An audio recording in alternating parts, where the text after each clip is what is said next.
अष्टावक्र गीता परम ज्ञान का एक विलक्षण ग्रंथ है। अष्टावक्र गीता की शुरुआत राजा जनक के 3 प्रश्नों से होती है। राजा जनक ऋषि अष्टावक्र जी से पूछते हैं, हे प्रभु, ज्ञान की प्राप्ति कैसे होती है? मुक्ति कैसे प्राप्त होती है? वैराग्य कैसे प्राप्त किया जाता है? ये सब मुझे बताएं। श्री अष्टावक्र उत्तर देते हैं, यदि आप मुक्ति चाहते हैं तो अपने मन से विषयों के उपभोग की इच्छा को विष के समान त्याग दीजिए। क्षमा, सरलता, दया, संतोष तथा सत्य का अमृत की तरह सेवन कीजिए। आप ना पृथ्वी हैं, ना जल हैं, ना अग्नि, ना वायु अथवा आकाश ही हैं। मुक्ति के लिए इन तत्वों के साक्षी चैतन्य रूप आत्मा को जानिए। यदि आप स्वयं को इस शरीर से अलग करके चेतना में विश्राम करें तो तत्काल ही सुख, शांति और बंधन मुक्त अवस्था को प्राप्त होंगे। आप ब्राह्मण आदि सभी जातियों अथवा ब्रह्मचर्य आदि सभी आश्रमों से परे हैं तथा आँखों से दिखाई ना पड़ने वाले हैं। आप निर्लिप्त, निराकार और इस विश्व के साक्षी हैं, ऐसा जानकर सुखी हो जाएं। धर्म, अधर्म, सुख, दुख मस्तिष्क से जुड़े हैं, सर्वव्यापक आपसे नहीं। ना आप करने वाले हैं और ना भोगने वाले हैं, आप सदा मुक्त ही हैं। आप समस्त विश्व के एकमात्र दृष्टा हैं, सदा मुक्त ही हैं। आपका बंधन केवल इतना है कि आप दृष्टा किसी और को समझते हैं। अहंकार रूपी महासर्प के प्रभाववश आप मैं करता हूँ ऐसा मान लेते हैं। मैं करता नहीं हूँ, इस विश्वास रूपी अमृत को पीकर सुखी हो जाइए। मैं एक विशुद्ध ज्ञान हूँ, इस निश्चय रूपी अग्नि से गहन अज्ञान वन को जला दें। इस प्रकार शोक रहित होकर सुखी हो जाएं। जहाँ ये विश्व रस्सी में सर्प की तरह अवास्तविक लगे, उस आनंद, परमानंद की अनुभूति करके सुख से रहें। स्वयं को मुक्त मानने वाला मुक्त ही है और बद्ध मानने वाला बंधा हुआ ही है। यह सत्य है कि जैसी बुद्धि होती है वैसी ही गति होती है। आत्मा साक्षी, सर्वव्यापी, पूर्ण, एक, मुक्त चेतन, अक्रिय, असंग, इच्छा रहित एवं शांत है। ब्रह्मवश ही ये संसारिक प्रतीत होती है। अपरिवर्तनीय, चेतन व अद्वैत आत्मा का चिंतन करें और मैं के ब्रह्म रूपी आभास से मुक्त होकर बाह्य विश्व की अपने ही अंदर भावना करें। हे पुत्र, बहुत समय से आप मैं शरीर हूँ इस भाव से बंधे हैं। स्वयं को अनुभव कर ज्ञान रूपी तलवार से इस बंधन को काट कर सुखी हो जाएं। आप असंग, अक्रिय, स्वयं प्रकाशवान तथा सर्वथा दोष मुक्त हैं। आपका ध्यान द्वारा मस्तिष्क को शांत रखने का प्रयत्न ही बंधन है। यह विश्व तुम्हारे द्वारा व्याप्त किया हुआ है। वास्तव में तुमने इसे व्याप्त किया हुआ है। तुम शुद्ध और ज्ञान स्वरूप हो। छोटेपन की भावना से ग्रस्त मत हो। आप इच्छा रहित, विकार रहित, ठोस, शीतलता के धाम, अगाध बुद्धिमान हैं। शांत होकर केवल चैतन्य की इच्छा वाले हो जाओ। आकार को असत्य जानकर निराकार को ही चिरस्थायी मानिए। इस तत्व को समझ लेने के बाद पुनः जन्म लेना संभव नहीं। जिस प्रकार दर्पण में प्रतिबिंबित रूप उसके अंदर भी है और बाहर भी, उसी प्रकार परमात्मा इस शरीर के भीतर भी निवास करता है और उसके बाहर भी। जिस प्रकार एक ही आकाश पात्र के भीतर और बाहर व्याप्त है, उसी प्रकार शाश्वत सतत परमात्मा समस्त प्राणियों में विद्यमान है। राजा जनक अष्टावक्र जी से दूसरे अध्याय में पूछते हैं, आश्चर्य, मैं निष्कलंक, शांत, प्रकृति से परे ज्ञान स्वरूप हूँ।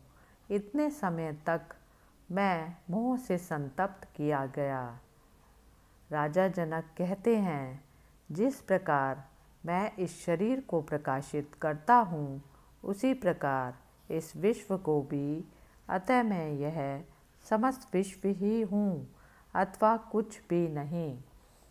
अब शरीर सहित इस विश्व को त्याग कर किसी कौशल द्वारा ही मेरे द्वारा परमात्मा का दर्शन किया जाता है। जिस प्रकार पानी, लहर, फेन और बुलबुलों से पृथक नहीं है, उसी प्रकार आत्मा भी स्वयं से निकले इस विश्व से अलग नहीं है। जिस प्रकार विचार करने पर वस्तु धागा मात्र ही ज्ञात होता है, उसी प्रकार वह समस्त विश्व आत्मा मात्र ही है। जिस प्रकार गन्ने के रस से बनी शक्कर उससे ही व्याप्त होती है, उसी प्रकार यह विश्व मुझसे ही बना है और निरंतर मुझसे ही व्याप्त है। आत्मा अज्ञानवश ही विश्व के रूप में दिखाई देती है। आत्मा ज्ञान होने पर यह विश्व दिखाई नहीं देता। रस्सी अज्ञानवश सर्प जैसी दिखाई देती है। रस्सी का ज्ञान हो जाने पर सर्प दिखाई नहीं देता। प्रकाश मेरा स्वरूप है, इसके अतिरिक्त मैं कुछ और नहीं हूँ।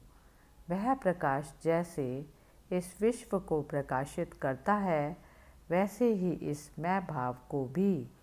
आश्चर्य, कल्पित विश्व अज्ञान से मुझ में दिखाई देता है, जैसे सीप में चांदी, रस्सी में सर्प और सूर्य किरणों में पानी।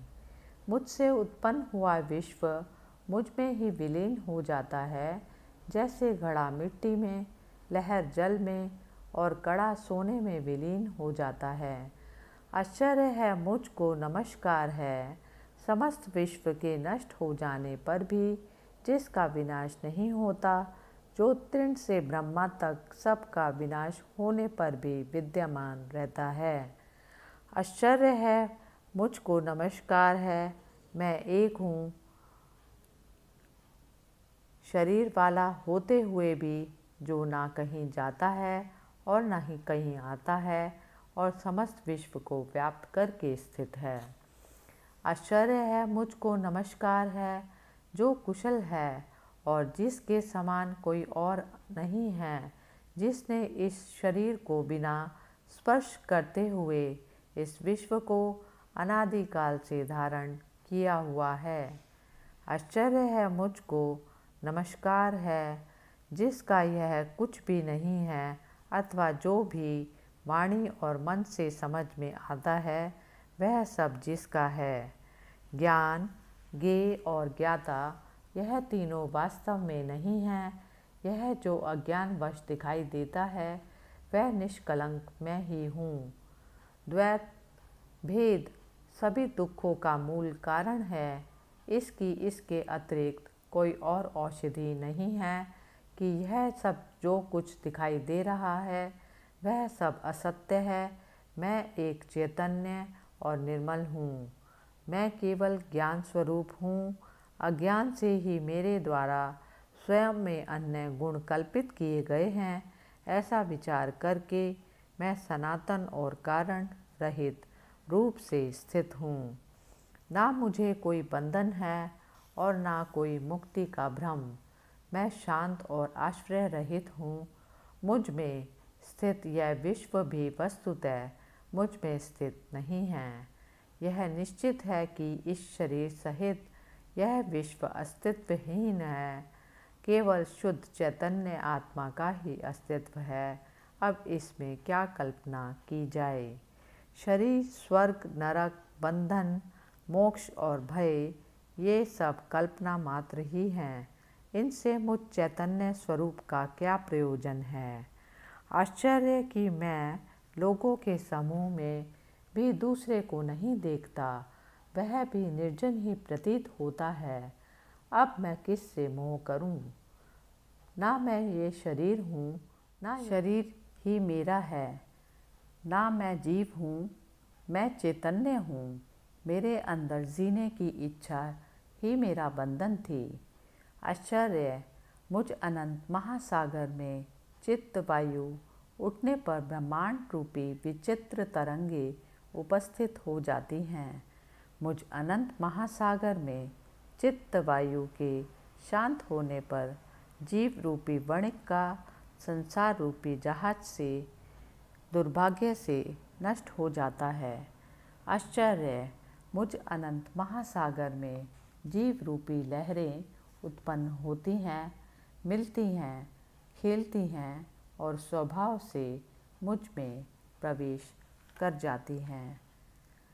तीसरे अध्याय में अष्टावक्र जी जनक से कहते हैं, आत्मा को अविनाशी एक और जानो।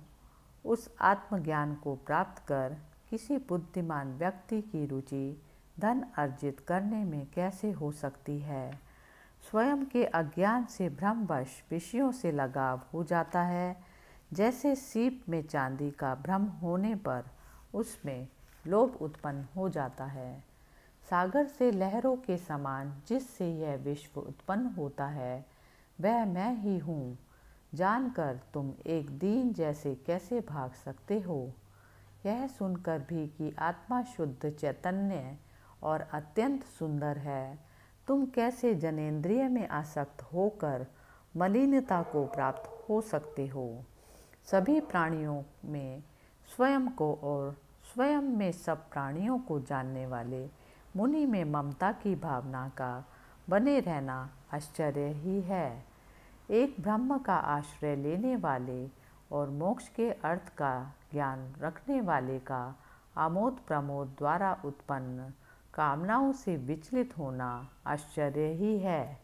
अंत समय के निकट पहुँच चुके व्यक्ति का उत्पन्न ज्ञान के अमित्र काम की इच्छा रखना, जिसको धारण करने में वह अत्यंत अशक्त है, आश्चर्य ही है। इस लोक और परलोक से विरक्त, नित्य और अनित्य का ज्ञान रखने वाले और मोक्ष की कामना रखने वालों का मोक्ष से डरना आश्चर्य ही है। सदा केवल आत्मा का दर्शन करने वाले बुद्धिमान व्यक्ति भोजन कराने पर या पीड़ित करने पर ना प्रसन्न होते हैं, ना क्रोध ही करते हैं। अपने कार्यशील शरीर को दूसरों के शरीर की तरह देखने वाले महापुरुषों को प्रशंसा या निंदा कैसे विचलित कर सकती है। समस्त जिज्ञासाओं से रहित इस विश्व को माया में कल्पित देखने वाले स्थिर प्रज्ञा वाले व्यक्ति को आसन्न मृत्यु भी कैसे भयभीत कर सकती है। निराशा में भी समस्त इच्छाओं से रहित स्वयं के ज्ञान से प्रसन्न महात्मा की तुलना किससे की जा सकती है। स्वभाव से ही विश्व को दृश्यमान जानो, इसका कुछ भी अस्तित्व नहीं है। यह ग्रहण करने योग्य है और यह त्यागने योग्य। देखने वाला स्थिर प्रज्ञा युक्त व्यक्ति क्या देखता है। विषयों की आंतरिक आसक्ति का त्याग करने वाले, संदेह से परे बिना किसी इच्छा वाले व्यक्ति को स्वतः आने वाले भोग ना दुखी कर सकते हैं और ना सुखी। चौथे अध्याय में अष्टावक्र जी कहते हैं, स्वयं को जानने वाला बुद्धिमान व्यक्ति इस संसार की परिस्थितियों को खेल की तरह लेता है। उसकी सांसारिक परिस्थितियों का बोझ लेने वाले मोहित व्यक्ति के साथ बिल्कुल भी समानता नहीं है। जिस पद की इंद्र आदि सभी देवता इच्छा रखते हैं, उस पद में स्थित होकर भी योगी हर्ष नहीं करता। उस ब्रह्म को जानने वाले के अंतःकरण से पुण्य और पाप का स्पर्श नहीं होता। जिस प्रकार आकाश में दिखने वाले धुएं से आकाश का संयोग नहीं होता। जिस महापुरुष ने स्वयं को ही इस समस्त जगत के रूप में जान लिया है, उसके स्वेच्छा से वर्तमान रहने को रोकने की सामर्थ्य किसमें है। ब्रह्मा से तृण तक चारों प्रकार के प्राणियों में केवल आत्मज्ञानी ही इच्छा और अनिच्छा का परित्याग करने में समर्थ है। आत्मा को एक और जगत का ईश्वर कोई कोई ही जानता है। जो ऐसा जान जाता है, उसको किसी से भी किसी प्रकार का भय नहीं है। 5वें अध्याय में अष्टावक्र जी जनक जी से कहते हैं, तुम्हारा किसी से भी संयोग नहीं है, तुम शुद्ध हो, तुम क्या त्यागना चाहते हो। इस अवास्तविक सम्मिलन को समाप्त करके ब्रह्म से योग एक रूपता को प्राप्त करो। जिस प्रकार समुद्र से बुलबुले उत्पन्न होते हैं, उसी प्रकार विश्व एक आत्मा से ही उत्पन्न होता है। यह जानकर ब्रह्म से योग एक रूपता को प्राप्त करो। यद्यपि यह विश्व आँखों से दिखाई देता है, परंतु अवास्तविक है। विशुद्ध तुम में इस विश्व का अस्तित्व उसी प्रकार नहीं है जिस प्रकार कल्पित सर्प का रस्सी में। यह जानकर ब्रह्म से योग एक रूपता को प्राप्त करो। स्वयं को सुख और दुख में समान, पूर्ण आशा और निराशा में समान, जीवन और मृत्यु में समान सत्य जानकर ब्रह्म से योग एक रूपता को प्राप्त करो।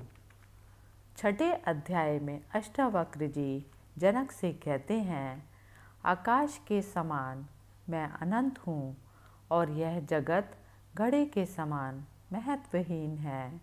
यह ज्ञान है, इसका ना त्याग करना है और ना ग्रहण, बस इसके साथ एक रूप होना है।